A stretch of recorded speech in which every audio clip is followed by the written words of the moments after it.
17 September रोजी पूर्ण लातूर जिल्ह्यामध्ये मोठ्या प्रमाणात गणेश विसर्जन होणार आहे, ज्यामध्ये 1328 गणेश मंडळांचं विसर्जन 17 सप्टेंबर रोजी होणार आहे।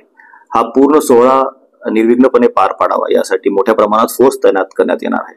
120 अधिकारी, 1250 पोलीस अंमलदार, 950 होमगार्ड, एक SRPF प्लॅटून आपण तैनात करत आहोत। मोठ्या प्रमाणात फोर्स ही आपल्याकडे बाहेरून आलेला आहे।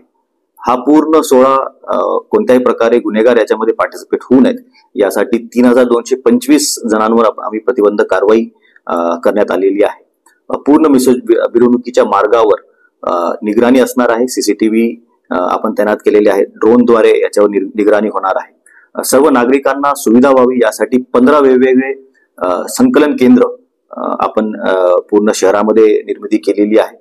त्याचबरोबर 4 विसर्जन पॉइंट आपण तैनात केलेले आहेत। सिद्धेश्वर मंदिर, बांधकाम भवन व खंदाडे नगर, त्याचबरोबर मोठ्या गणेश मंडळांसाठी 12 नंबर पाठी येथे मोठ्या खदानीमध्ये आपण सुविधा केलेली आहे। सर्व नागरिकांना याद्वारे मी आवाहन करतो की लेझर बीम व DJ याचा वापर टाळावा, निर्बंध पाळावेत, पोलीस प्रशासनाला सहकार्य करावे।